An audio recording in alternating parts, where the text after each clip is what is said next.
ब्रह्मा गुरुर्विष्णु गुरुर्देवो महेश्वर गुरुर्साक्षात् परब्रह्म तस्मै श्री गुरवे नमः। गुरुर्ब्रह्मा गुरुर्विष्णु गुरुर्देवो महेश्वर गुरुर्साक्षात् परब्रह्म तस्मै श्री गुरवे नमः।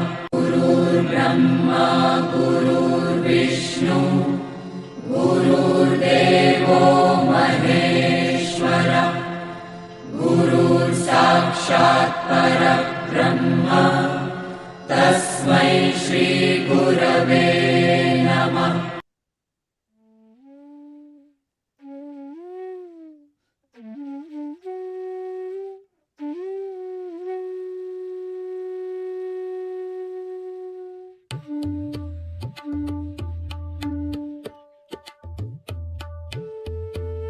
भगवद्गीता ज्ञानेश्वरीच्या आधारे सुरू असलेल्या ह्या प्रवचन मालिकेचे शीर्षक अध्यात्म यात्रा असे आहे. अध्यात्म यात्रेचे आजचे हे 102वे प्रवचन पुष्प आहे. ह्या अध्यात्म यात्रेत सहभागी झालेले माझे सर्व सहप्रवासी साधक बंधू भगिनी आपल्या प्रत्येकाच्या हृदयात सदैव उपस्थित व उपलब्ध असणाऱ्या भगवंतास गुरुतत्वास साष्टांग नमस्कार. ही प्रवचन मालिका भगवान श्रीकृष्ण प्रभू श्री राम संत ज्ञानेश्वर माऊली व सद्गुरु श्री ब्रह्मचैतन्य गोंदवलेकर महाराजांच्या आधारे आशीर्वादाने कृपेने इच्छेने व फक्त त्यांच्याच कर्तृत्वाने सुरू आहे. आपण भगवद्गीता ज्ञानेश्वरीचा 9वा अध्याय राजविद्या राजगुह्य योग याचे अध्ययन रूपी श्रवण करत आहोत. कालच्या 101व्या प्रवचन पुष्पात आपण भक्त व अभक्त ह्यात कोणते फरक असतात, भगवंताला भक्त आणि अभक्त असा दुजाभाव नसतो, पण भक्त त्याच्या हृदयात स्थित असणाऱ्या भगवंताला कसा ओळखतो आणि अभक्त त्याच भगवंताला का ओळखू शकत नाही याचे अध्ययन रूपी श्रवण आपण कालच्या 101व्या प्रवचन पुष्पात केले. आजच्या 102व्या प्रवचन पुष्पात आपण भक्तीचे किती प्रकार आहेत व एक मनुष्य भगवंताला का विसरतो त्याची 5 कारणे कोणती आहेत याचे अध्ययन रूपी श्रवण आपण आजच्या प्रवचन पुष्पात करणार आहोत. दररोज प्रमाणे आजच्या प्रवचन पुष्पाच्या शेवटी भगवान श्रीकृष्ण व संत ज्ञानेश्वर माऊली आजच्या अर्जुनाला आजच्या सामान्य माणसाला कोणता संदेश कोणता उपदेश देणार आहेत हे देखील आपण ह्या प्रवचन पुष्पाच्या शेवटी समजून घेऊया. कुरुक्षेत्राच्या अतिपवित्र रणांगणावर युद्धभूमीवर गुरु श्रीकृष्ण व शिष्य अर्जुनाचा भगवान श्रीकृष्ण व भक्त अर्जुनाचा एकमेकांसाठी सर्वस्व असणारे श्रीकृष्ण अर्जुनाचा सुख संवाद मधुर संवाद अमर संवाद पवित्र संवाद सुरू आहे. भगवान श्रीकृष्ण अर्जुनाला अंतर्बाह्य स्थिर शांत व प्रसन्न करून त्याने त्याचे कर्म सर्वोत्तम प्रकारे करावे, सर्वोत्कृष्ट प्रकारे करावे, ह्यासाठी मार्गदर्शन करत आहेत. अर्जुन देखील भगवंताच्या ह्या मार्गदर्शनाचे श्रवण मनोभावे करून स्थिर व शांत होताना स्पष्ट जाणवत आहे. अर्जुनाची ही स्थिरता पाहून विवेकाचे महापर्वत असणारे भगवान श्रीकृष्ण, प्रेमाचे, करुणेचे, दयेचे, आनंदाचे, समाधानाचे महासागर असणारे गुरु श्रीकृष्ण, प्रसन्नतेचे, विनम्रतेचे सर्वोच्च दीपस्तंभ असणारे गुरु श्रीकृष्ण, आत्मज्ञानाचे सदैव तळपत असणारे महातेजस्वी ज्ञान सूर्य गुरु श्रीकृष्ण, अर्जुनाची स्थिरता पाहून, प्रसन्नता पाहून अतिप्रसन्न होतात, अत्यानंदी होतात व अर्जुनाशी पुढे संवाद साधण्यास सुरुवात करतात. भगवान श्रीकृष्ण अर्जुनाला म्हणतात, अर्जुना, आता थोड्याच वेळापूर्वी मी तुला भक्त व अभक्त ह्यात कोणते फरक आढळतात, पण माझ्यासाठी प्रत्येक मनुष्य, प्रत्येक सजीव, किंबहुना प्रत्येक निर्जीव वस्तू, सर्व काही एक समान कसे असते. मनुष्याच्या हृदयामध्ये भक्तिभाव निर्माण होण्यासाठी मी कशी वाट पाहत असतो, कशी तळमळ निर्माण करत असतो, हे तुला समजावून सांगितले अर्जुना. आता मी तुला त्याच भक्ताचे, जो भक्ती करतो, त्या भक्तीचे 4 प्रकार कोणते आहेत व मनुष्य मला का विसरतो ह्याचे श्रवण घडवतो, ते देखील तू स्थिर व शांत चित्ताने श्रवण कर अर्जुना. अर्जुना, भक्तीचे 4 प्रकार आहेत.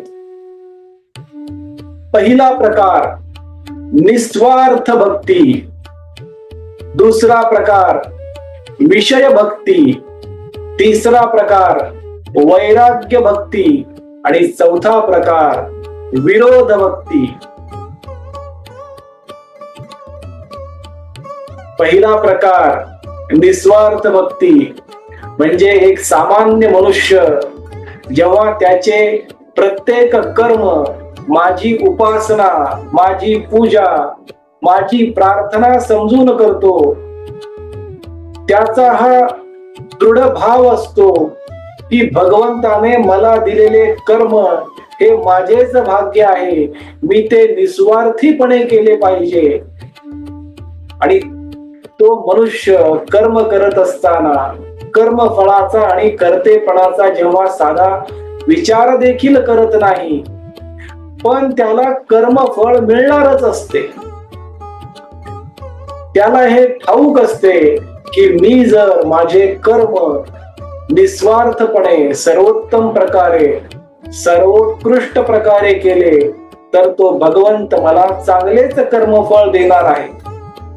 असा जो निस्वार्थपणे कर्म करतो तो माझा निस्वार्थ भक्त, निस्वार्थ भक्ती करत आहे अर्जुना. अर्जुना, निस्वार्थ भक्तीचे सर्वोत्तम उदाहरण आजपर्यंतचे आणि भविष्यातीलही सर्वोत्तम उदाहरण तुला माहित आहे अर्जुना, तरी त्याची तुला आठवण करून देतो. निस्वार्थ भक्तीचे सर्वोत्तम उदाहरण हे मनुष्य योनीतील नाही, ते मर्कट योनीतील आहे. महादेवाचे साक्षात अवतार हनुमंत, हनुमान हे निस्वार्थ भक्तीचे अमर उदाहरण आहेत अर्जुना. हनुमंताने ज्याप्रमाणे प्रभू श्री रामाची भक्ती केली त्या भक्तीला निस्वार्थ भक्ती म्हणता येईल अर्जुना. जो निस्वार्थ भक्ती करतो त्याच्या हृदयामध्ये भगवंत नेहमीसाठी युगानुयुगे स्थित होतो अर्जुना. असे हे हनुमंत निस्वार्थ भक्तीचे सर्वोत्तम उदाहरण आहेत अर्जुना. दुसऱ्या प्रकारची भक्ती विषय भक्ती. मी तुला काही काळापूर्वी सकाम भक्ताचे वर्णन करून सांगितले होते. हा जो सकाम भक्त आहे तो भक्त त्याच्या इच्छापूर्तीसाठी, कामनापूर्तीसाठी, विविध भौतिक वस्तू मिळवण्यासाठी, शारीरिक गरजा पूर्ण करण्यासाठी माझी भक्ती करतो.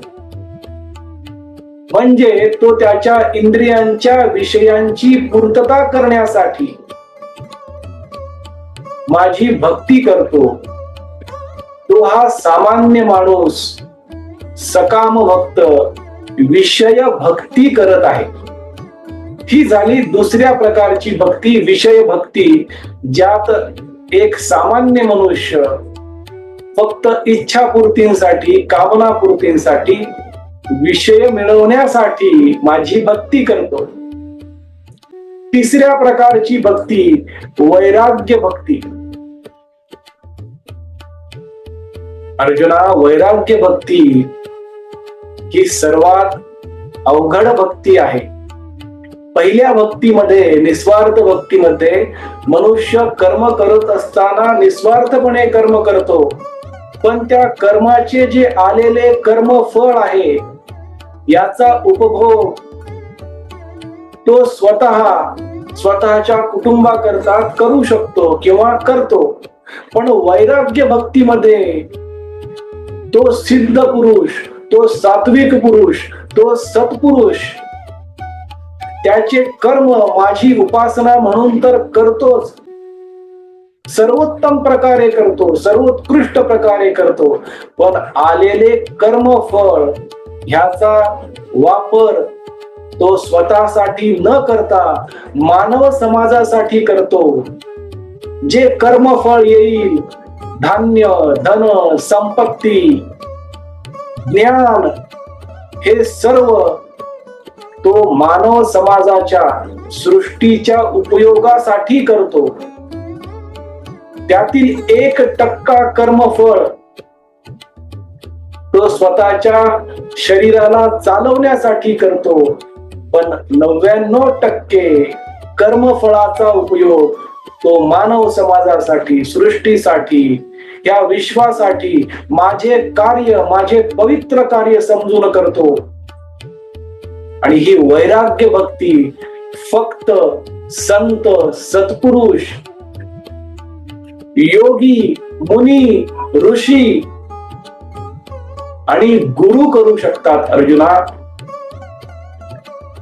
त्यामुळे दशलक्ष भक्तामध्ये एखादा असा माझा भक्त असतो जो वैराग्य भक्ती करतो आणि तो संत पदाला, सत्पुरुष पदाला, सिद्ध पुरुष पदाला, ऋषी, मुनी ह्या पदापर्यंत वैराग्य भक्तीच्या आधारे पोहोचतो अर्जुना. वैराग्य भक्ती ही संपूर्णपणे त्यागाची भक्ती आहे. चौथ्या प्रकारची भक्ती विरोध भक्ती. ह्या ब्रह्मांडामध्ये आजपर्यंत एकच असा मनुष्य होऊन गेलेला आहे जो विरोध भक्तीचे मूर्तिमंत उदाहरण आहे. विरोध भक्ती म्हणजे भगवंताच्या अस्तित्वाचा जाणीव असून देखील त्याचा विरोध करणे, भगवंताचे दर्शन घडलेले असून देखील त्याच्या समोर नतमस्तक न होता त्या भगवंताचा विरोध करणे, हृदयात शुद्ध चैतन्याचा अनुभव होत असताना देखील त्या चैतन्याला मान्य न करणे, त्याचा विरोध करणे म्हणजे विरोध भक्ती आहे अर्जुना. जरी विरोध केला तरी त्या भगवंताला तो सतत स्मरण करत असतो, फक्त तो मान्य करत नाही, म्हणून ही विरोध भक्ती आहे. आणि आजपर्यंत या ब्रह्मांडामध्ये एकच मनुष्य आसुरी विचारांचा मनुष्य होऊन गेला, ज्याने विरोध भक्ती केली, आणि तो म्हणजे आहे रावण. रावणाने प्रभू श्री रामांची जी भक्ती केली, ती भक्ती विरोध भक्ती होती. प्रभू श्री रामांना रावणाने प्रथम क्षणी पाहताच ओळखले होते की हे विष्णूचे अवतार आहेत, हे साक्षात भगवंत आहेत. पण त्याने ते त्याच्या शेवटच्या श्वासापर्यंत शब्दातून व्यक्त केले नव्हते, मान्य केले नव्हते. प्रभू श्री रामाचे अस्तित्व त्याने मान्य केले नाही. ते शुद्ध ब्रह्म चैतन्य आहेत, विश्व चैतन्य आहेत, विष्णूचे अवतार आहेत, याची जाणीव त्याला प्रत्येक क्षणी होती, पण त्याने ते मान्य केले नाही. त्याचा सतत विरोध करत राहिला. असा हा प्रभू श्री रामाचा विरोध भक्त, विरोध भक्ती करणारा रावण होता. पण त्याच्या शेवटच्या श्वासाला मात्र त्याने प्रभू श्री रामांचे नाव घेऊनच त्याच्या जीवनाचा शेवट केला. असा हा एकमेव विरोध भक्त होऊन गेला. आणि आता तुझ्या समोर जो उभा आहे दुर्योधन, तो देखील विरोध भक्तीच करत आहे. तो माझे अस्तित्व मान्य करत नाहीये. त्याला माझे दर्शन होऊन सुद्धा तो माझ्या समोर नतमस्तक होत नाहीये. अर्जुना, हा दुर्योधन देखील विरोध भक्तीच करत आहे. अशी ही चौथ्या प्रकारची भक्ती, ही विरोध भक्ती, ज्यात अभक्त आसुरी विचारांचा मनुष्य भगवंताच्या अस्तित्वाची जाणीव होऊन देखील त्याचे अस्तित्व मान्य करत नाही. ही झाली चौथ्या प्रकारची भक्ती. अर्जुना, मी तुला भक्तीबद्दलचे आणि भक्ताबद्दलचे एक परमसत्य सांगतो. माझा भक्त कोणत्याही कुटुंबात जन्मलेला असो, कोणत्याही ठिकाणी जन्मलेला असो, कोणत्याही योनीमध्ये, मनुष्य योनी असो किंवा इतर प्राण्यांची योनी असो, तो शक्तिमान असो किंवा कमकुवत असो, तो धनवान असो किंवा दरिद्री असो, तो राजघराण्यात जन्मलेला असो किंवा दरिद्री व्यक्तीच्या घरात जन्मलेला असो, तो सुशिक्षित असो किंवा अशिक्षित असो, मी पाहतो ती फक्त त्याच्या हृदयातील माझ्या बद्दलचे नितांत प्रेम, उत्कट प्रेम, उत्कट भक्ती, ही एकमेव गोष्ट मी माझ्या भक्ताची पाहत असतो. अर्जुना, आणि अभक्ताच्या हृदयातील माझे अस्तित्व देखील मी पाहत असतो. माझ्यासाठी भक्त अभक्त, आस्तिक नास्तिक असे काहीही नसते. पण त्यातल्या त्यात भक्ताचे रक्षण करणे, सात्विक सत्पुरुषांचे रक्षण करणे, हे माझे प्रथम कर्तव्य आहे. अर्जुना, आणि जो भक्त असतो तो त्याचे जीवन अंतर्बाह्य, आनंदी, स्थिर, समाधानी, प्रसन्न कसा करेल ह्यासाठी मी त्याला सतत प्रत्येक क्षणी त्याचे लक्ष नसताना देखील मदत करत असतो. अर्जुना, कारण तो मला संपूर्णपणे समर्पित झालेला असतो. त्याचे शरीर, मन, बुद्धी, हृदय, आत्मा, चैतन्य, चित्त, अंतःकरण त्याने संपूर्णपणे मला, माझ्या कार्याला समर्पित केलेले असते. अर्जुना, म्हणून मला त्याची जास्त काळजी असते, मला त्याचे जास्त पाहावे लागते. अर्जुना, भक्त असो अभक्त असो, आस्तिक असो नास्तिक असो, मी सदैव प्रत्येकाला आशीर्वाद देण्यासाठी आणि त्याला मुक्त करण्यासाठी, मोक्ष प्राप्ती करून त्याचे जीवन अंतर्बाह्य आनंदी करण्यासाठी सदैव आतुर असतो अर्जुना. मी सर्व प्रकारची भक्ती स्वीकारतो. निस्वार्थ भक्ती असो, विषय भक्ती असो, वैराग्य भक्ती असो किंवा रावणासारखी विरोध भक्ती असो, मी प्रत्येक प्रकारची भक्ती सदैव स्वीकारत आलेलो आहे अर्जुना. कारण मला भक्तही आवडतो, विरोध करणाराही आवडतो, मला मान्य करणाराही आवडतो, अमान्य करणाऱ्याच्या प्रेमात देखील मी पडतो. माझ्यासाठी असा कोणताही तुझा भाव नाही अर्जुना. पण तरी देखील काही मनुष्य मला विसरतात अर्जुना. आणि जेव्हा मनुष्य मला विसरतो तेव्हा मला फार वाईट वाटते. माझ्या डोळ्यातून अश्रूंच्या धारा वाहत असतात. पण मनुष्य मला का विसरतो ह्याची 5 कारणे समजून घे अर्जुना. त्याचे पहिले कारण म्हणजे मनुष्य स्वतःची तुलना इतर मनुष्यासोबत करत बसतो. माझ्याजवळ छोटी वस्तू आहे, त्या मनुष्याजवळ मोठी वस्तू आहे. मग माझी वस्तू छोटी, माझे घर छोटे, माझी गाडी छोटी, माझे वाहन छोटे आणि कोणत्या तरी मनुष्याचे वाहन, गाडी, घर हे मोठे आहे अशी तुलना करत बसतो. या तुलनेमुळे होते काय? दुसरी गोष्ट होते, दुसरे कारण होते, तो मनुष्य इतरांशी स्पर्धा करत बसतो.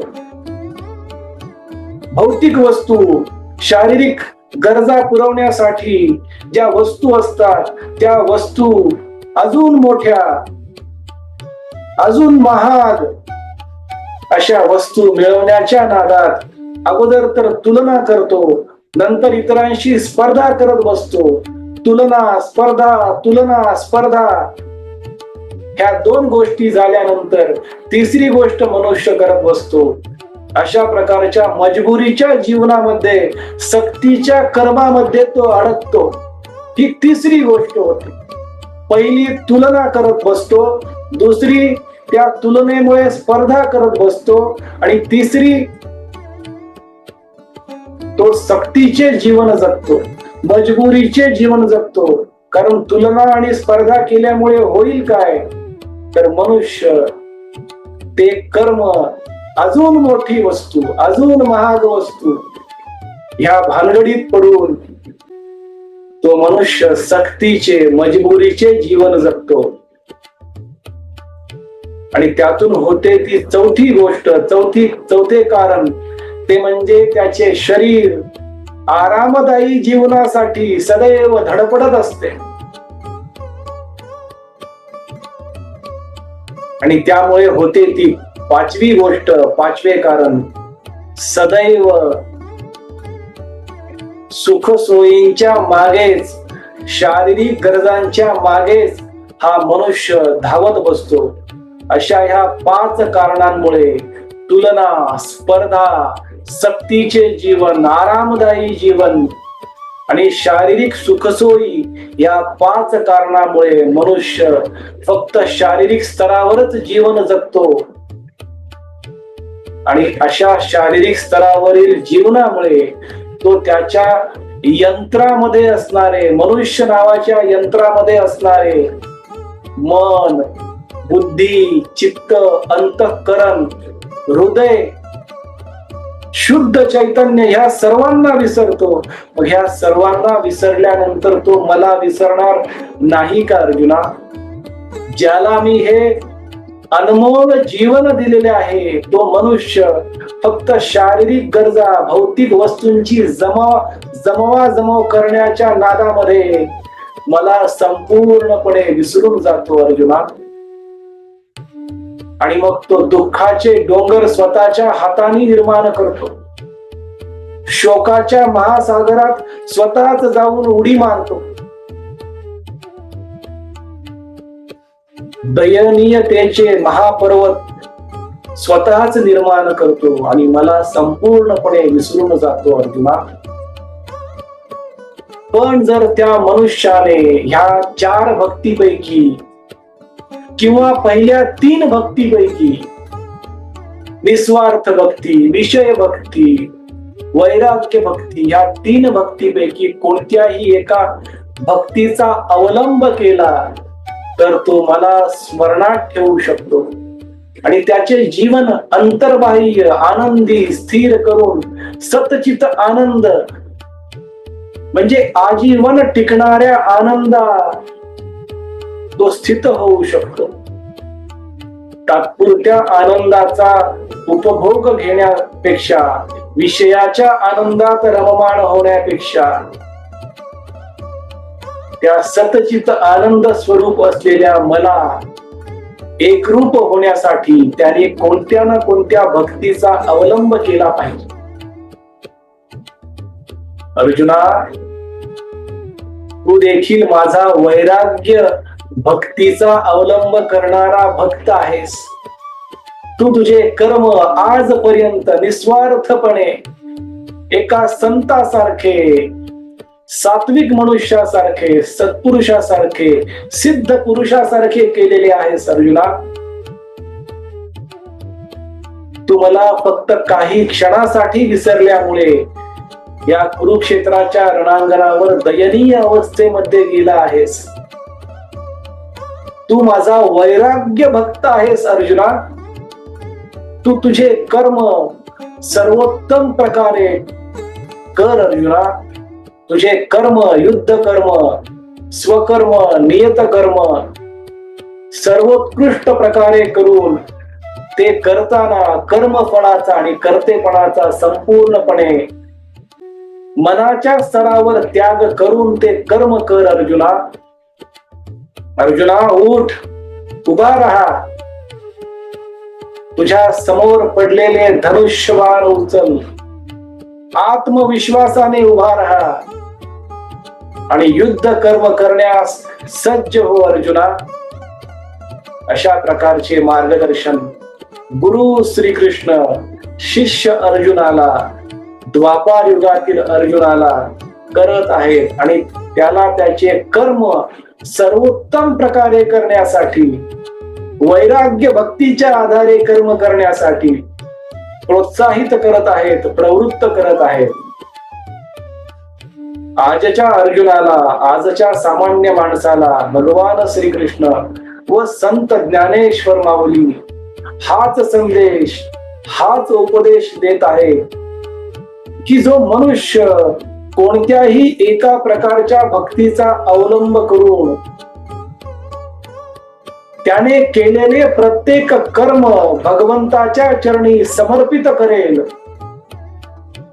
तो मनुष्य शाश्वत आनंदाचा, चिरंतन टिकणाऱ्या आनंदाचा, सतचित आनंदाचा प्रत्येक क्षणी अनुभव घेऊ शकेल आणि त्याचे रूपांतर अनुभूतीमध्ये करून सर्वोत्कृष्ट कर्मफळ देखील मिळवू शकेल आणि त्याचे जीवन अंतर्बाह्य, स्थिर, शांत, आनंदी, समाधानी, प्रेमळ, करुणामय करून विवेकी, विनम्र जीवन जगून परिपूर्ण यशस्वी होऊ शकेल. हाच विश्वास, हीच हामी भगवान श्रीकृष्ण व संत ज्ञानेश्वर माऊली आजच्या अर्जुनाला, आजच्या सामान्य माणसाला देत आहे. आपण भगवद्गीता ज्ञानेश्वरीचा 9वा अध्याय राजविद्या, राजगुह्य योग याचे अध्ययन रूपी श्रवण करत आहोत. उद्याच्या 103व्या प्रवचन पुष्पात आपण भक्तीचे फळ कोणते असते याचे अध्ययन रूपी श्रवण करणार आहोत. आज परत एकदा आपण सर्वांनी वाणी सेवा करण्याची संधी व सौभाग्य दिले त्याबद्दल आपला आजन्म ऋणी व कृतज्ञ राहीन. आजची झालेली वाणी सेवा भगवान श्रीकृष्ण, प्रभू श्रीराम, संत ज्ञानेश्वर माऊली व सद्गुरु श्री ब्रह्मचैतन्य गोंदवलेकर महाराजांच्या पवित्र पादुकावर, आई वडिलांच्या चरण कमलावर मनोभावे अर्पण करूया. हरे राम राम राम हरे हरे, हरे कृष्ण कृष्ण कृष्ण हरे हरे, हरे राम राम राम हरे हरे, हरे कृष्ण कृष्ण कृष्ण हरे हरे. सद्गुरुनाथ महाराज की जय.